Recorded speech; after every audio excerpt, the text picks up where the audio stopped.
Hello అందరికీ welcome to our channel. నేనైతే ఒక మంచి స్వీట్ రెసిపీతో మీ ముందుకైతే వచ్చానండి. బ్రెడ్తో ఈ స్వీట్ ఎలా చేసుకోవాలో చూపిస్తాను రండి. బ్రెడ్ అయితే ఒక 4 పీసెస్ తీసుకొని ఇటు చివర ఎడ్జెస్ మొత్తం కట్ చేశాను.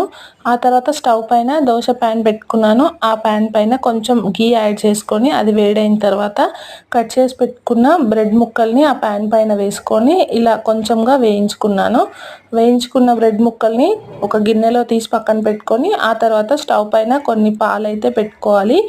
ఆ తర్వాత కస్టర్డ్ పౌడర్ ఒక స్పూన్ తీసుకొని అందులో కొన్ని పాలు వేసుకొని ఉండలు లేకుండా కలిపి ఉంచుకోవాలి. మనం ముందుగా స్టవ్ పైన పెట్టుకున్న పాలు మరుగుతూ ఉన్నప్పుడు ఈ మిక్స్ చేసి పెట్టుకున్న కస్టర్డ్ పౌడర్ మిల్క్ అందులో మిక్స్ చేసేసి ఒక 5 or 10 minutes బాయిల్ అవ్వనివ్వాలి. అది బాయిల్ అయిన తర్వాత మనం వేయించి పెట్టుకున్న బ్రెడ్ పీసెస్లోకి ఈ కస్టర్డ్ మిల్క్ యాడ్ చేసేసుకొని పైన డ్రై ఫ్రూట్స్ యాడ్ చేసేసుకోవడమే. దీన్ని ఫ్రిడ్జ్లో పెట్టి 1 hour తర్వాత తీసి తింటే చాలా అంటే చాలా టేస్టీగా ఉంటుంది.